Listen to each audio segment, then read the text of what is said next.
Hello, hello, and welcome to another episode of the world famous Speedmaster plotters. The Master Plotters. Yes. In commemoration of the four new Speedmasters that have come out. We are today the Speedmaster plotters, which I did not wear my Speedmaster, so. No, me neither, but I do have something that you don't know about. What? Is it a Rolex Submariner desk clock? No, but I will. I was, just introduced to it yesterday again. I know we talked about it before. I just remembered that, but we will go into some details because Ralph has some extra information about the Rolex Submariner desk clock. Yes. But what I have is a new watch, and it's a new G-Shock. You bought a G-Shock? Mm-hmm. Well, I can't see anything but myself because you put your... What? You put me as you're sharing your screen. Oh, yes, of course. Yes, there you go. Silly. Anyway, okay, all right. So didn't you already have something similar to this? I have this one. A couple green. of them. I have this one in green. This is metal yes. With the rubber. Metal with rubber strap. That's a GBM 2100 with a light blue dial. But this is not the screw back case back. No, that's the cheaper one. Yeah, same. Mm-hmm. Yeah, the Thailand exclusive. Yes, exactly. It's I think made in Thailand or China. Let me see. I think it is Japanese movement assembled in China, I guess. China, okay. But I'm not so sure. Let me see. Even the movement's not Japanese, I don't think. They always say that though. No, they don't. No, some of them just say made in Japan, and that's it. Made in China, made in Thailand, or if you have the higher end versions, then they will have made in Japan. Okay, so it says Japan movement. It does say Japan movement. Yeah. Oh, because you have. I think because you don't have because it's a anidigi, so it actually has a movement as opposed to the modules, which they don't consider movements.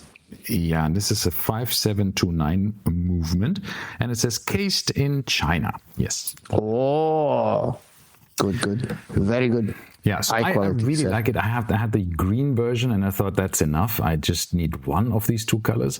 But then this one is light blue, which is lovely, and it has a positive display and not the negative one. The green one has the negative one, which I don't understand why, but they put the negative one in that one, and so I just like this. I got a really good deal. It was an Amazon deal. I got some return, so I thought, okay, together it just spent very little money on it, so that was good. That's very nice. I was just almost wearing my G-Shock, the silver one as well. Your G-Shock, I should say. I was between that and I wore the Grand Seiko, the SBGM 231, SBGW 231. Sorry, I'm mixing the two up. And my little three-hander, and I really like it to the point where I'm considering selling the SBGM 221, the GMT one. It's my only watch with a date. A lot of people complain, why do I have a watch with a date? But I think to myself, a GMT, movement, a GMT complication should have a date. It's a good travel watch. When you're traveling, you want to know the date. So my OCD is curbed because of it. If it was just a simple date watch, I would probably be upset. But being that it's not, somehow it works. But I am thinking about... All right. Yeah, we'll see. We'll see what happens. But a fun fact about your and other G-Shocks. I was watching this YouTube channel called Watches of Espionage. Yes. And they have a bunch of things. And a couple weeks ago, he posted a video about a show on Amazon called Terminal List, which is a book written by some guy. I believe his name is Steve Carr or something similar. And essentially, this guy wrote a couple books. He used to be an ex-Navy SEAL, and then wrote a couple books about Navy SEALs. And two of these books have been made into shows, miniseries now on Amazon. One is called Terminal List, and the other one is called Terminal List Dark Wolf. And so the only reason I sat down to watch this is I was interested in the watches, and there's a lot of watch content in this show. Season 1, we have some specific seal, unit watches. There's an old Arabic dial.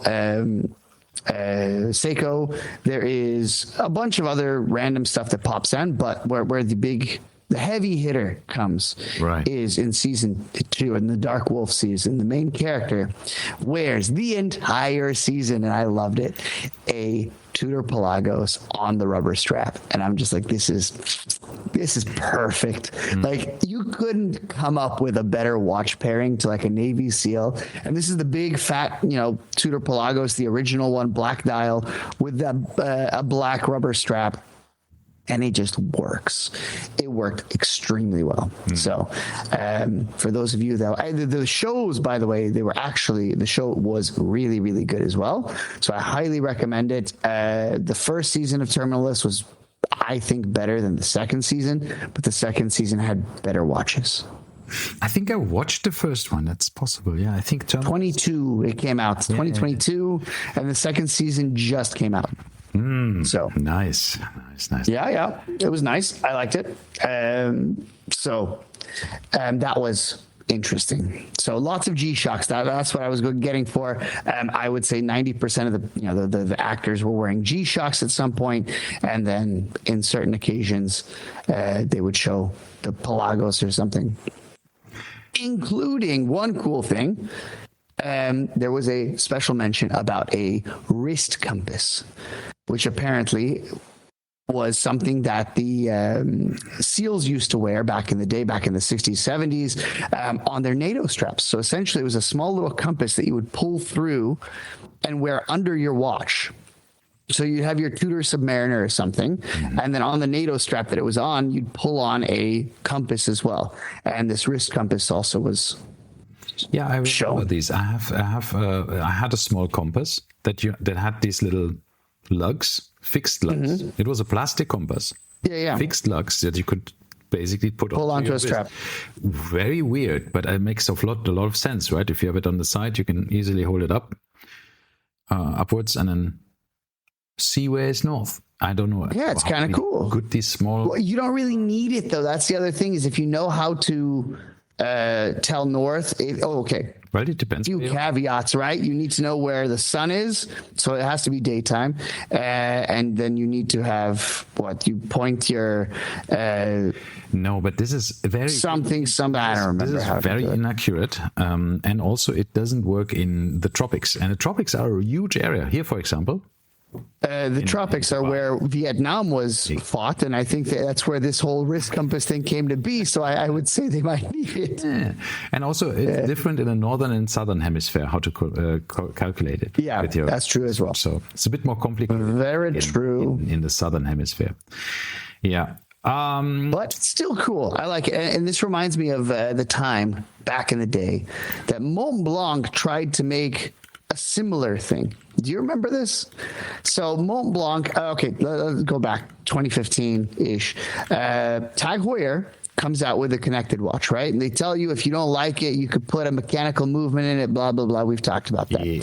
At the same time, Mont Blanc also comes out with a smartwatch. And everybody's like, this is stupid. Nobody wants it. Then Mont Blanc comes out with a second thing, which was a module, much like the wrist compass, that you could pull onto a strap or connect to a strap of a watch. So you could wear your watch, and then on the bottom with the clasp, you would have your smartwatch without a screen on it. So essentially it would measure your heart rate and do all the steps and nonsense that you would want it to do.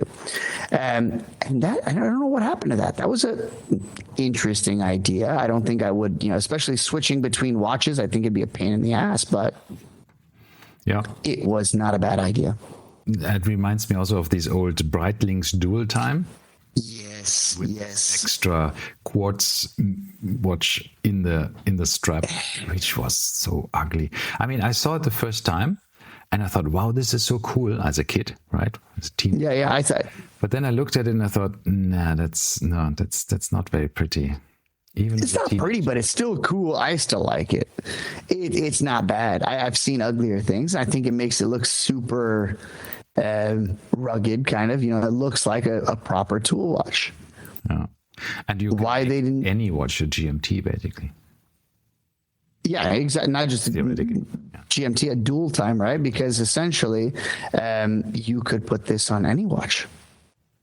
You can put this on your, you know, I'm assuming you go on Amazon and you'll find a whole bunch of these that would, you know, slide onto a strap of some sort.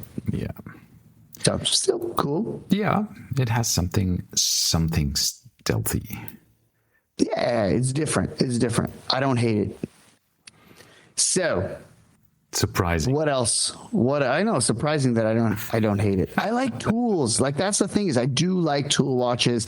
A fun fact about the Tudor Pelagos from that show, after the show stopped filming or whatever, when it was finished, the writer of the books said, yeah, it was apparently his Tudor Pelagos. He's like, I want my Tudor Pelagos back. And all of most of the watches that were used were his personal watches, which made it even cooler. So yeah, imagine that. I mean, that's kind of cool. Like, not only did you write a book that was then turned into a movie, but you also have screen-worn watches from it. Wow. Not bad. Not bad. Yes. So if anybody wants to shoot a movie and wants to borrow my Tudor Pelagos, reach out to us at the Lume Plotters. Of course. Yeah. But wasn't it I mean, you have the Pelagos 39, right? Not the... Yes. The big one. It's still good. Still good. Small wrists call for small watches, but still. Of course, you have to be in the Alain area. If any big budget blockbuster movies are filming within 5 kilometers or so of my house, I'm happy to take the watch over.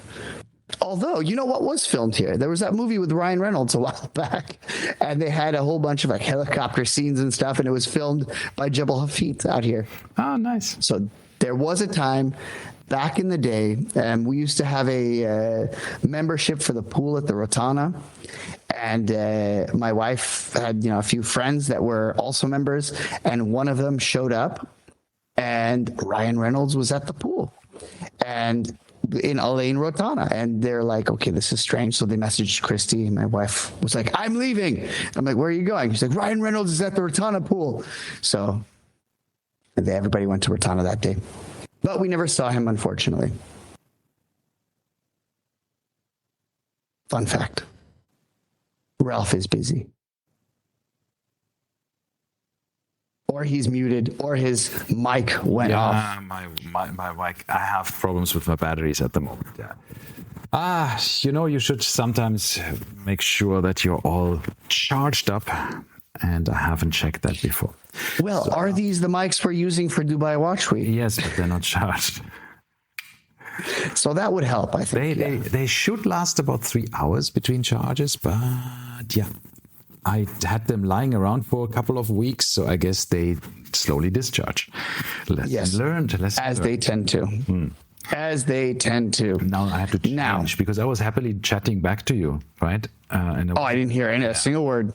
Our audience is going to be very sad. Yeah, but of course. So, okay.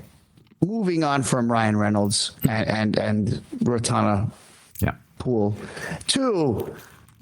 something equally important. Yes, it is. The Rolex desk clock.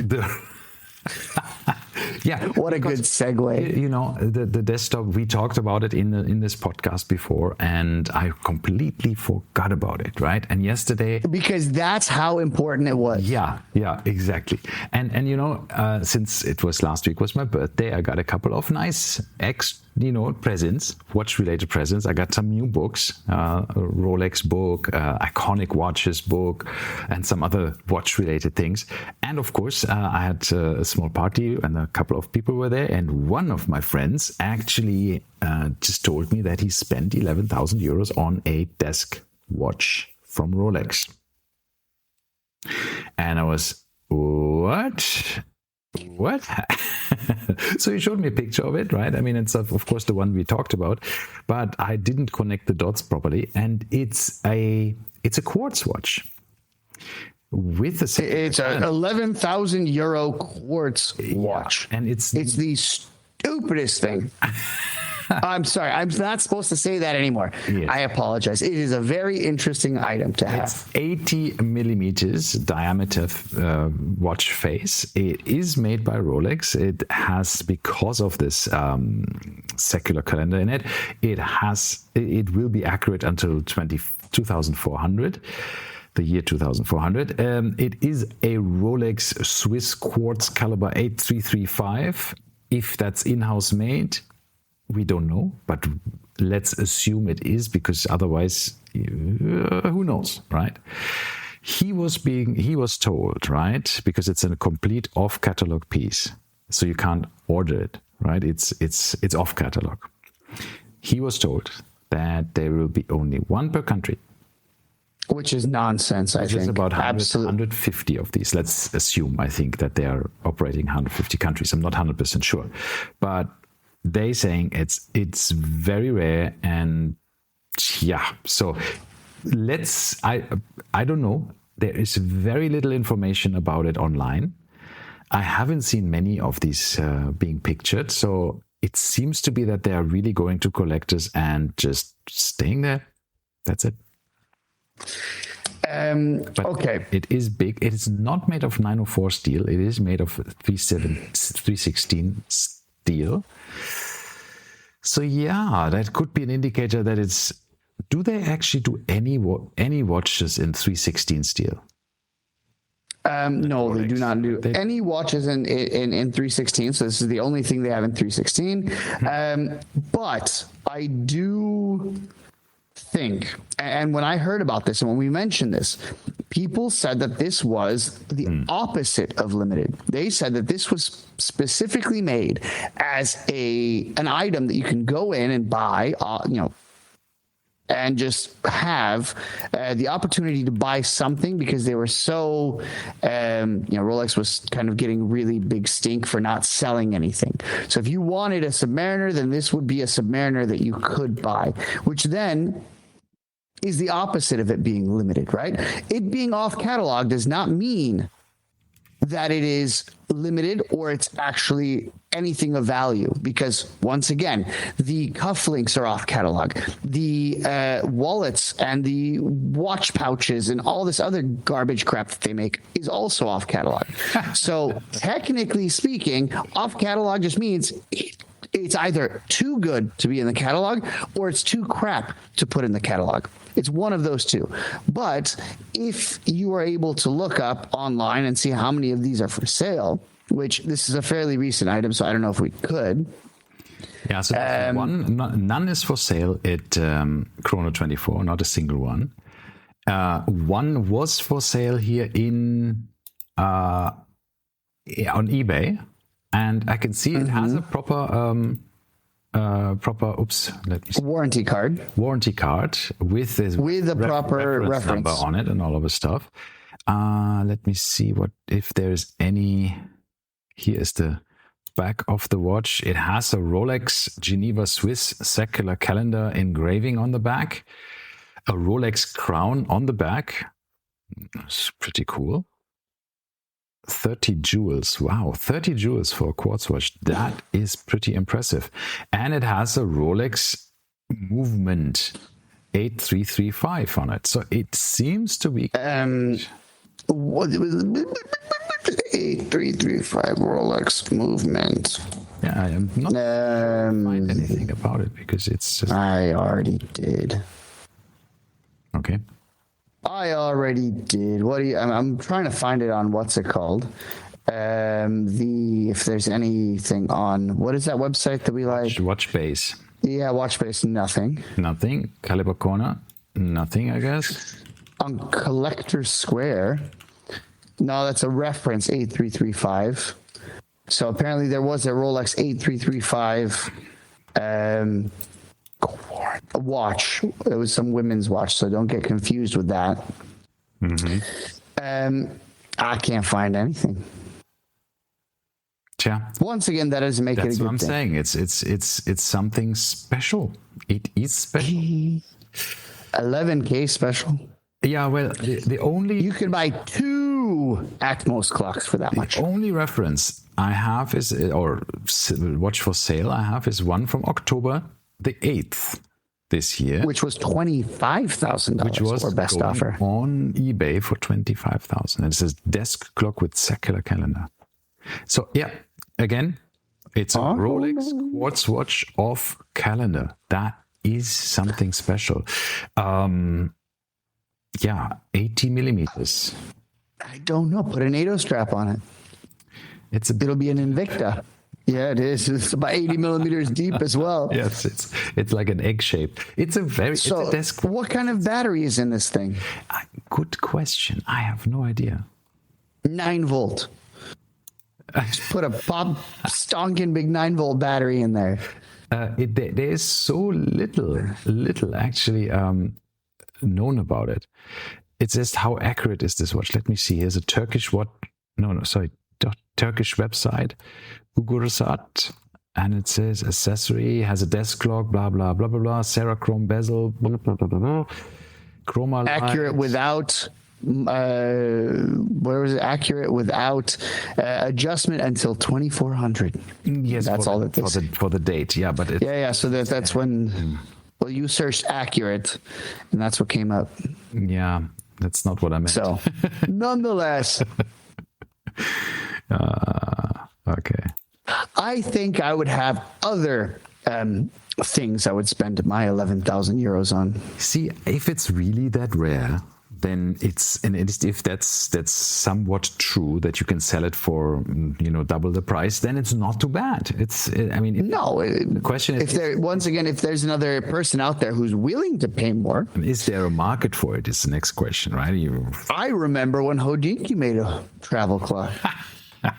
Remember that one? Yes, I remember. Yeah, and at least that one was freaking not a quartz movement. That one was a manual wind. Yeah. But still, this is stupid. And this just shows you that Rolex has officially kind of lost their way, and all they're trying to do is make money on anything they could possibly make money on. I'm not so sure about that, because here you have a watch that is very likely coming in a. Let's say it's highly likely that it's coming in a small amount of pieces, because otherwise, if there would be a lot of them, we would see more of them, right? So far, there's only. Well, it's. Okay, so that we could argue this 2 different ways. One, it's too stupid for anybody to buy. That's option 1, and that's why we're not seeing any of them in. Or 2, it could be too new for us to see any of. We do know it came out, I think it was like 2 months ago or something, so It's not, how many land dwellers have you seen? In person, I haven't seen any of somebody wearing it. Yeah. Or even like, but I've seen shots of people actually bought some, trying it on. Yeah. No, bought some. But yeah, okay. So I have yet to see one. It doesn't seem to be like everywhere, like the Sprite was when the Sprite came out, for instance. Yeah. I don't know. So it could be either one of those 2 things. People realize it's not worth it, or maybe everybody wants it, but it's just too early on in the production cycle. Let's say the jury is still out. The jewelry's still out. Anyway, yes. So there you have it. Another stupid way to spend 11,000 of your hard-earned euros. Otherwise, you could go and buy yourself a big crown. What was it? The IWC Big Crown, Big Pilot, the Big Pilot, right? Yeah. Which then stands up as a desk clock, if you so wish. And that would about cost the same amount of money. And then you could also wear it as a watch. Yeah. So. I saw something that I wanted to buy. My wife wanted to look at a Chopard. She saw a Chopard Happy Sports that she liked. And we went to Timepiece 260. Yes. And you saw something day before yesterday. And of course, obviously, when I go to a watch shop, I look at watches, obviously. And I saw a Jaeger LeCoultre. this one here. Yes. Yeah. It's I'm a huge sector dial, right? I love it. I think it's one of the classiest sector dials of all time. Full stop. It is extremely second to the Patek Calatrava sector dial, but the funny thing was, of course, back in the day, Patek used JLC movements all the time. So I kind of like the authenticity of this. So I think that they can definitely pull this off. Obviously, if this had a 12-3-6-9 without the date function, I would be all over it. So, and that's the only thing that kind of pushes me away. I tried it on. It fit like a glove, 39 millimeters, super thin, an 8-point-something millimeters. That's us in front. That's the second. Here, this is the back. So it has a nice 899 movement, similar to what my wife has in her, what is it called? The Rendezvous. So it fits the case quite nicely, though. It does. 38 millimeters, 38 hours power reserve, and a solid gold rotor. So it is a lovely watch. It is pretty nice. It's from 2019, the sell date, but again. So it's relatively new, still under warranty.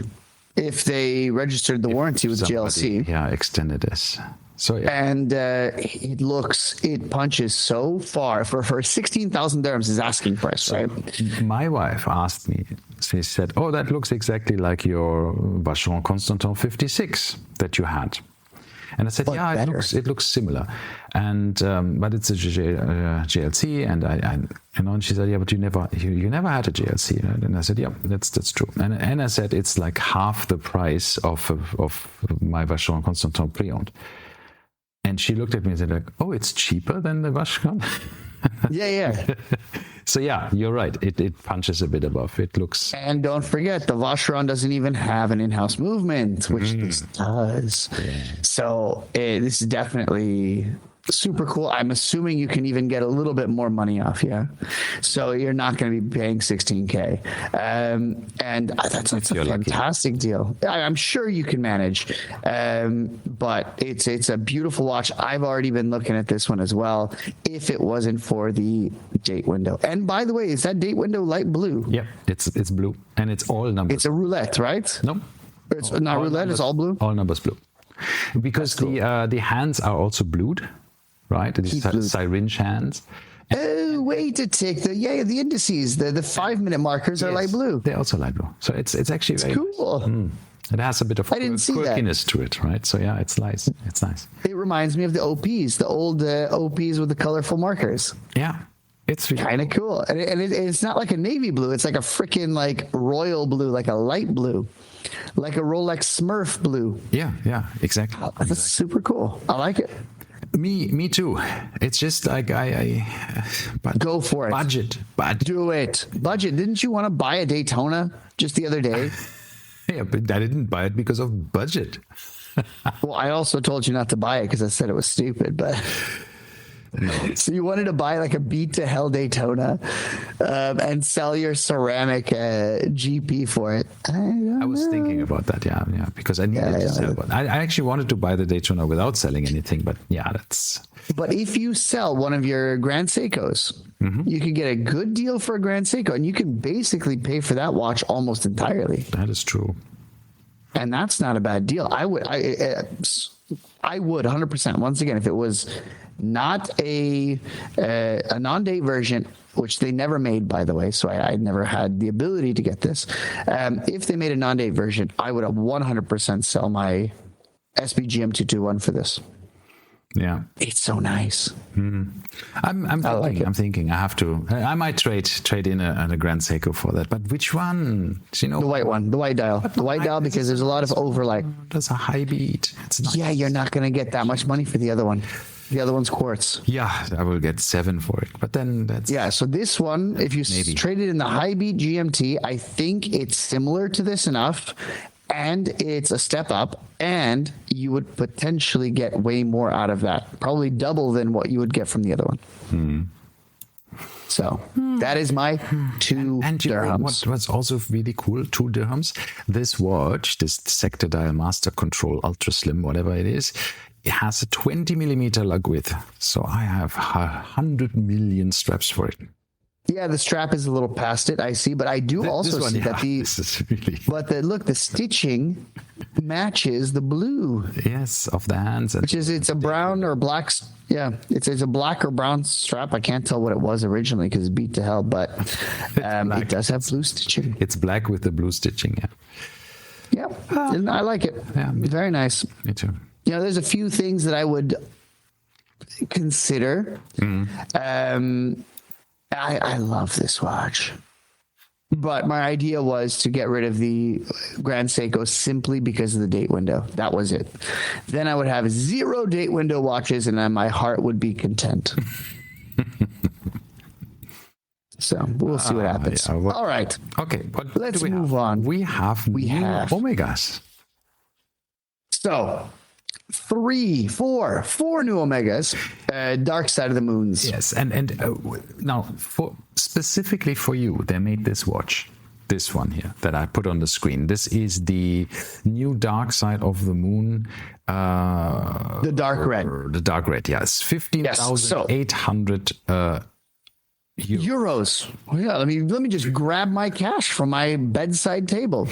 And it's Definitely made for me. it's manual, of course, right? You have this, whatever this is, 8,900. No, what is it called, this movement? I don't know. 9908. 08. Because So the 9900 is, I think, the unfinished version, and 9908 is the finished version or something. It's also the no date version. Ooh. Because usually it has a 6 o'clock date, right, with the 2 subdials. This does not. This is why I'm saying it wasn't. All right.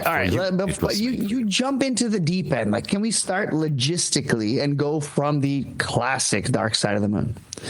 The black Dark Side of the Moon, not the all black. Just follow. All right, I will talk about it. Ralph doesn't have the tab open, but I can talk about it from my memory. So we got 4 different, quote unquote, different Dark Side of the Moon versions. The first one, the classic original, was the regular one, so to speak. Okay, the regular one is the replacement of the current Dark Side of the Moon. They did a few things, a few tweaks, a few blah blah blah. It got a little thinner, and they made 2 versions of it. So I still think it's 40 whatever millimeters. It's still a big watch, but they made now a all black version where everything is blacked out, and then they made the kind of half blacked out version. So the black and white version. So once again, both have a ceramic case. There's the all blacked out version. You see, Ralph, right down the left, on the bottom left, and then the one in the. So I have a question. I mean, I've seen that before, right? Didn't they have an all black version before of this? Yeah, they did. Yeah. They did. So, but these are new movement. These are META certified, and the Dark Side of the Moon. The Dark Side of the Moon have not been updated for ages, by the way. But yeah, of course. What the hell's the point? You can't read it. There's 0 legibility. So kind of weird. These are not the 4 watches, by the way. This is old. Okay. This is not but that's exactly what it looks like. So they have an all black version, and then they have the black and white version. Then both of these have a date window, bi-compact setup, and a date window. Mm-hmm. Next, and they're a little bit thinner than the previous ones. I think the previous ones were like 15-ish millimeters. These went down to like, I think 13.5-ish, 14. And then they made the one that you talked about just a moment ago, which is the black red. And the black red is... So yeah. So they're still 15 millimeters. I apologize there. So the old one was 16, and then this got 15. So they went down by a little bit. You have a choice of either getting the one that you're referring to here. This is the 15. They're 44 millimeters. It's 13 millimeters only. No, the 13 is the black red. without the rotor. Yeah. So essentially they slimmed it down, but I'm just talking all three of these are the same effectively, except for the black red has no rotor. So it is manual wound. It is 13 millimeters. So it's 2 millimeters thinner than its counterparts. Right. And it has no date window. It's a ceramic case, as well. Yeah. Yeah. Now, in the moon face in the inside. Yeah, I was getting there. Which is not just in this. The precious metal regular Moonwatch professionals have already had this. A rubber strap with the moon's texture imprinted on the underside of it. So not new, but now it's new to the dark side of the moon. Also matching clasps, yes. So you get, the ceramic clasp, but in addition to this, the black version has the movement color matched to the watch itself. So everything is just blacked out. Once again, you ain't going to see anything, but that's the way it is. Yeah. The black white does not have color matched movement. Sure. So it's a regular movement, which is called the 9900. And then the other one has the 9908 without the rotor. So, and then I'm not sure if they changed them. I think they changed the movement name or number for the all blacked out version because it is a different finishing. And apparently in Omega Land, when you change finishing on a movement, you would give it a new number. Yeah, it's still called Full Black 9900. It still says 9900 on it. I'm wondering if they didn't change it. Didn't change it. Okay, because if you recall back in the day when you chose Sapphire Sandwich versus Hesalite moon watches, the Hesalite Sandwich had the display case back, and they called that the what was it, the 19 or 18. I'm blanking. 1861 and 1863. The 63 was the decorated version because it was on display. Okay. So now, anyway, so 9908 is the one without the date and without the rotor. Now, the coolest one out of all these, which is cool but also kind of not cool, is the gray one. There's a lot of reasons why this is cool, and there's a lot of reasons why this is not cool. Tell me. So this is kind of the gray side of the moon, okay? Yeah. It is the first triple register chronograph in the dark side of the moon ceramic case lineup. Yeah. Notice. Triple calendars, right? Or triple registers. It has the moon texture. Well, usually what they do is they have a double function on the 3 o'clock. Yes, but there's a reason this is a triple register. So I'll get to it. I'm just saying for the listeners that you don't have an additional functionality in it because it has a dual function sub-dial, but it has its separate, which is usually better. Yeah. Yeah. So it is a gray ceramic case, gray strap, but the cool feature is that the moon is the dial, essentially. It's a textured moon dial. It has some cutaway skeletonization, so you see a little bit of the movement, but let's turn it around. And if you turn it around, you quickly realize that, hey, this is not any random dark side of the moon. This is actually the 3861 movement plopped in. They now call it the 3869 because it's moonified. So essentially they made the bridges, they finished it, I guess, by laser to look like the front of it. So both the front and the back have elements that look like the moon. Yeah. And apparently this whole gray side of the moon came from a quote that was, the moon is really gray. Yeah. Which was one of the, or essentially gray or whatever it is. That one, I don't know who it was, Buzz Aldrin or whoever said when they first went up and saw the moon and they said it wasn't white, it was actually gray. Yeah. So, but it's cool. It's got the 3861 movement in it, which is kind of cool, manual wind as well. But what I don't like, here's the reason it is not cool. The movement is too small for the watch. You now have a 44 millimeter watch and it's got too much stuff going on. If you compare the backside with the other ones, you'll notice that the movement just doesn't fill the back of the watch like it would a regular Speedmaster. And that is sad. Yeah, it's a bit sad. That's true. It looks dinky, and it's a big movement. How is it dinky? Like, I don't know, but because it's a big move, a big watch, right? It's a 45 millimeter, 44 point whatever, 25, yeah, it's a big watch. But still, kind of cool that they did that. I don't know about for 16,200 euros, but yeah, that's the challenge, right? Always, I think with these kind of things, it's the price is quite high, and but they always were the dark side of the moons. And this laser ablated details, you can like it, you cannot like it. It is definitely very intricate and looks really nice. But is it a gimmick? I don't know. I mean, would I want to be looking at this every single day? Although I have to say, I was at a barbecue on Sunday, and I did see a guy, Etihad pilot, and he was wearing a dark side of the moon, and he had bigger wrists, I guess. So it looked good. And I was like, yeah. And it was a traditional white black one. And I was looking at it like, it does look cool. Like, it is a cool looking watch, I have to say. So I wouldn't buy it, but I'm sure somebody would like it, right? Yeah, I'm sure somebody will like it. It's a nice watch. It's a nice gray. But why is it so big?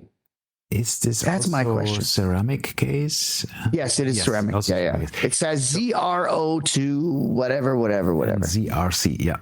ZR02 and ZRC. So that's the zirconia, whatever stuff. But I think it's incredible of how nice they polish this, that it looks so shiny as well. It looks very cool. Very nice. It is something special. Could be a computer rendering, but...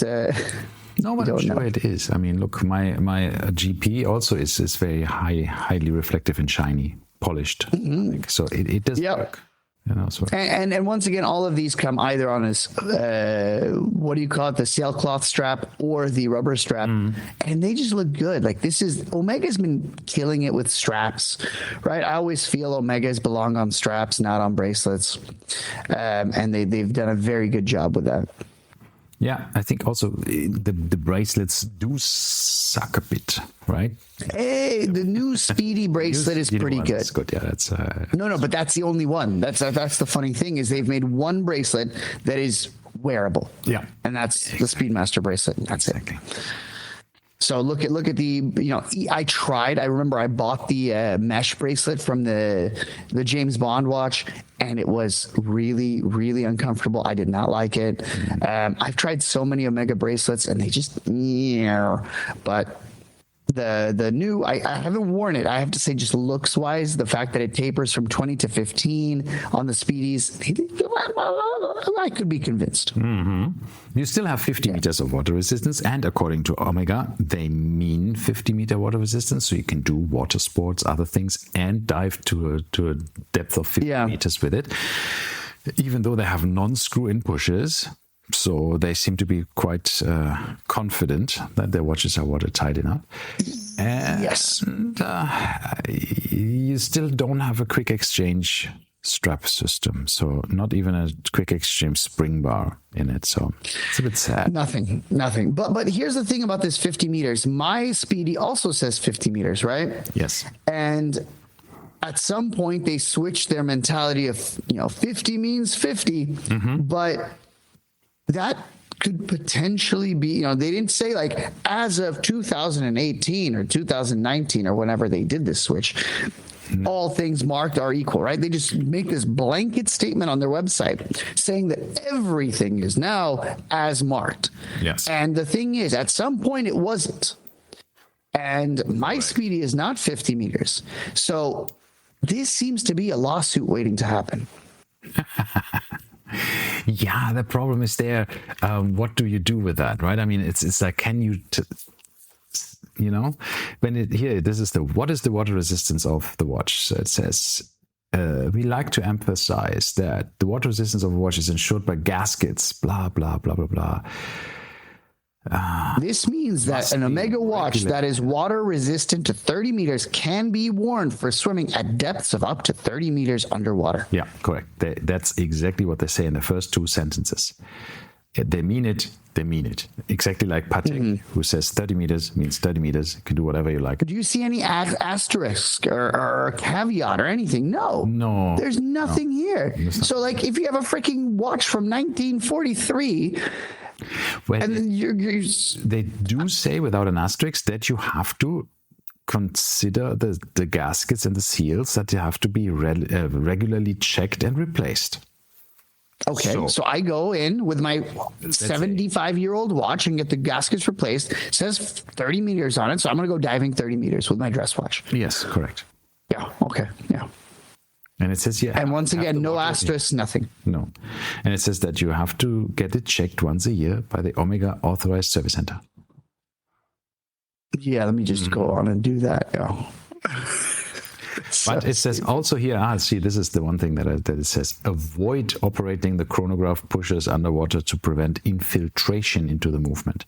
Exceptions are the Seamaster 300M and 600M chronographs, which are equipped with pushers that can be operated underwater. So that's pretty good. I mean, this is really, and I really like this. This is a bit like Rolex saying, when we say 100 meters, we tested it to 125 or something, right? Or 150. So but by the way, if you've ever read the little booklet that comes with any of your G-Shocks, it also says this.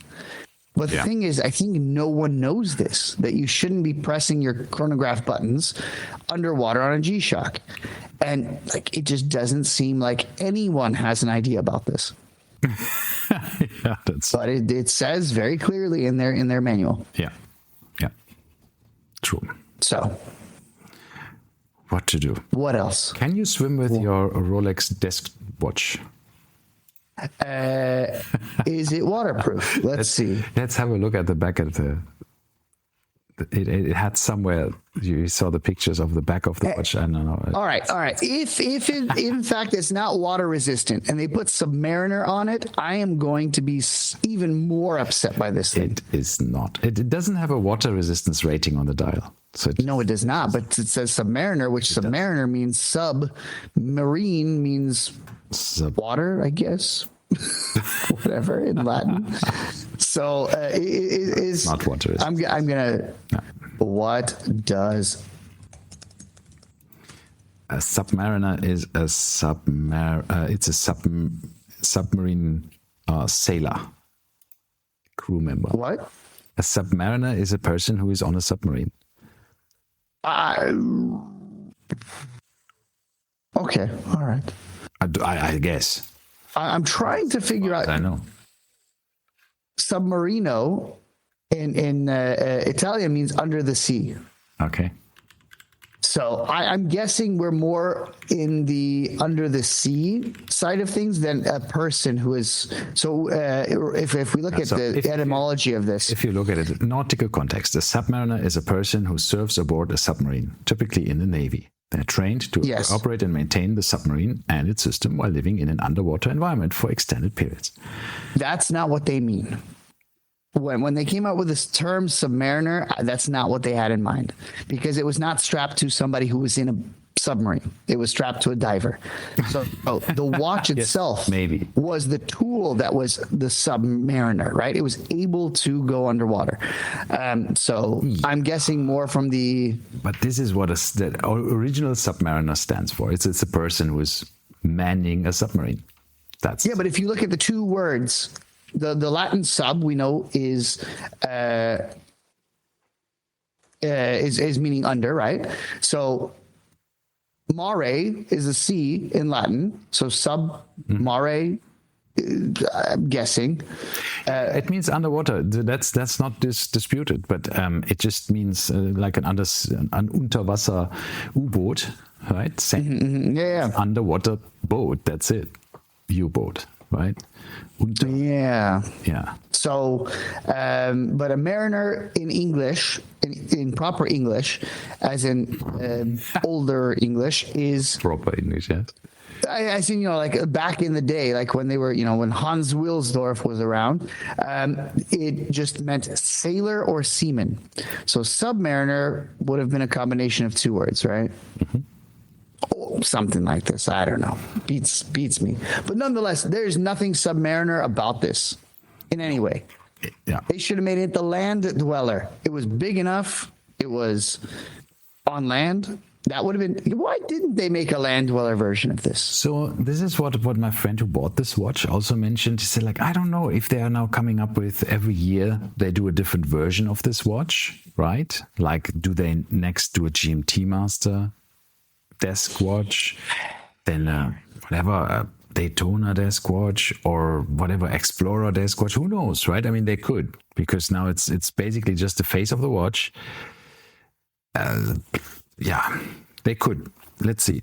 It's off catalog, as I said. It's that doesn't mean it's rare. That we don't know. We don't know yet. Stop saying off catalog as if it was something to behold and something amazing. Because it is a watch with a card and a serial number. You don't have this on your cufflinks, right? It's not a giveaway. It's not a VIP treatment thing. It is actually something you can buy, and it has a proper reference number, Rolex reference number, and so that's why it is an off-catalog watch. It is not just a,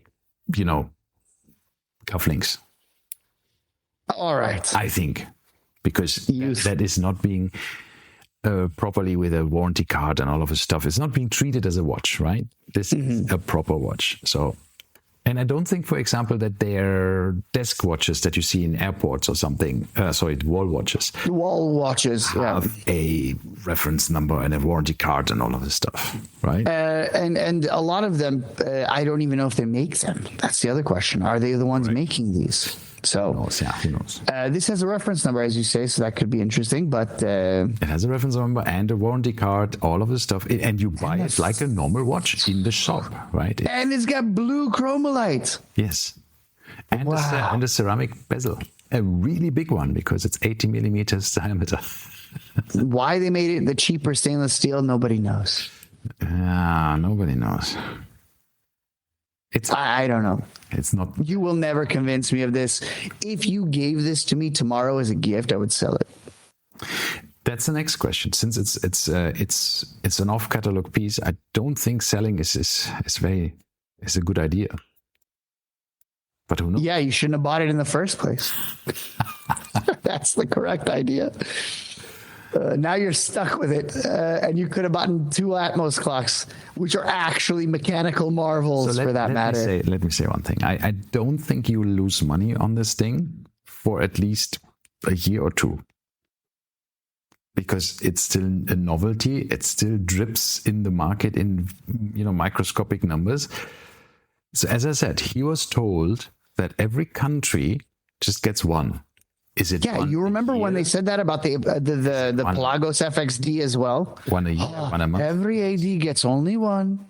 And this was all like marketing BS that they were trying to get you to buy it, because I'm assuming it's been sitting there for 2 months and everybody laughed at it when they heard the price.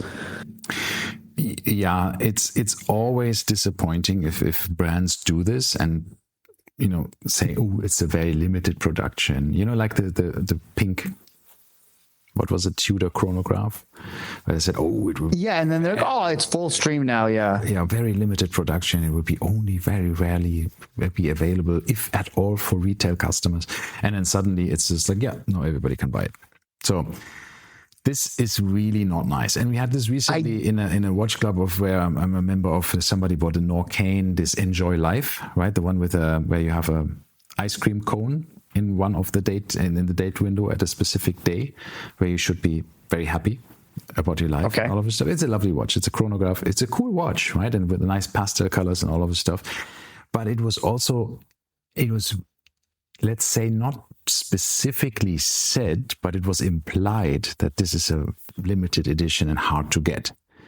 And now it's just a standard production watch, because obviously it must have sold quite well. So that's the problem with brands. Once they see actually something selling quite well, then they think, yeah, well, let's produce a few more, right?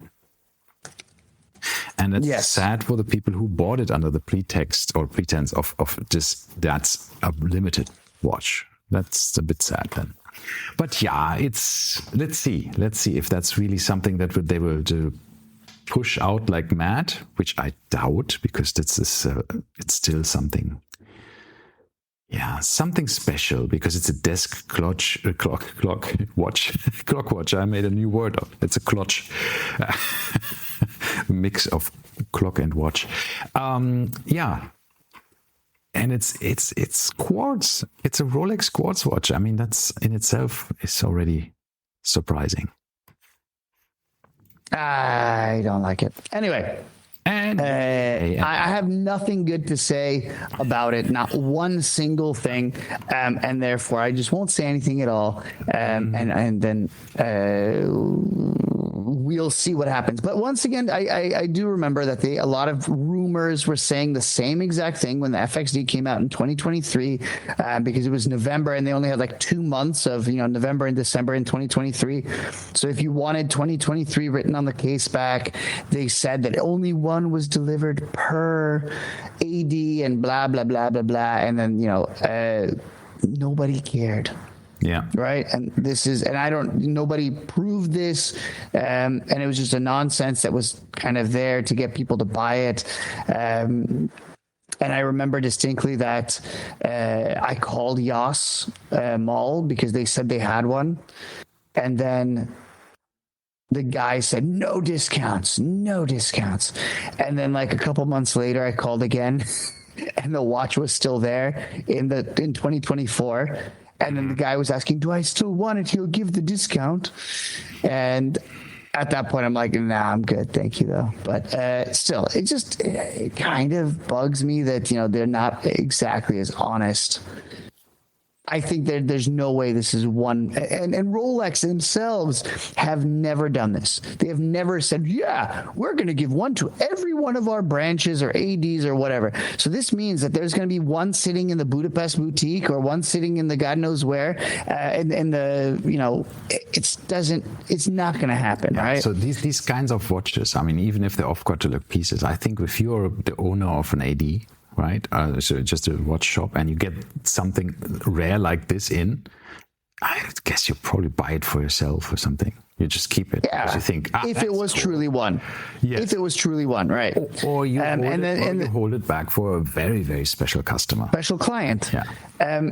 I don't know. Is your friend a very, very special client?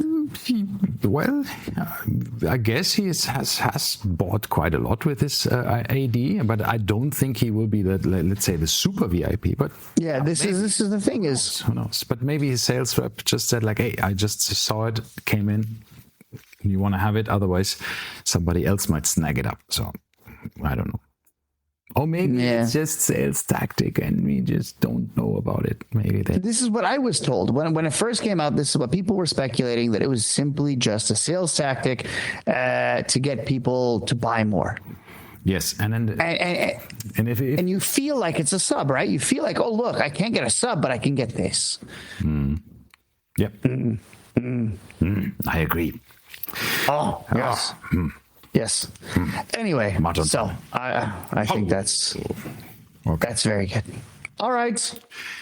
On that bombshell, just buy more desk clocks. The world needs more desk clocks. I would just not buy this one. I can see myself on this humongous, like 4 meter big, wooden writing desk, right? And then have probably multiple desk watches, right? I think I would buy a couple of these Rolex Submariner desk watches and have different, time zones, city names underneath. Yeah, absolutely. I think I need that. Yeah, I saw somebody do that with IKEA clocks once, and I thought it was pretty cool. They bought 4 IKEA clocks, and they removed the dial, and on the dial they wrote a city name, and they did it very professionally. And then they put it back together, and then they put them in like a quad formation, and I was like, that's a good idea. So I've always had that in the back of my mind too, and it costs you nothing because they're like 50 dirhams a pop. Yeah, that's much nicer than. You can buy these Rolex desk watches, right? But not the desk watches, the wall clocks. Yeah, you can buy them, but they're not original. And if you buy them from AliExpress, so they are 600 dirhams, something like that. Yeah, so 600 is what because they have a bunch of them in our gold souk here in Elaine, and the guy that I buy a bunch of watches from, and they always have them all over the walls, right? Yeah. And then they've had them forever. I don't think they try to sell them. They're kind of an ambiance thing. But I asked him, like, would you sell one? He's like, yeah, I'll give it to you for like 600 dirhams, is what he said. So I'm guessing this is the same. Correct. But he was very honest. He's like, yeah, they're not real at all. So, and they do sweep, the secondhand sweeps, which I'm wondering, does it sweep on this one as well? Good question. Or it go tick, tick, tick. Very good question. I've not seen it because we met in a restaurant and he didn't have it on his. No, I'm saying you had a video. Yes, just a moment ago. And let me. Was it running? Don't think it was. Let me see. No, it's not running. The watch was not running, so it was just standing still. So sad. All right, next time. It's also on that bombshell. Yeah, the only video I found. Okay, on this bombshell, we see you and hear you next week. Thank you very much. Yep. Bye-bye. All the best. Bye-bye.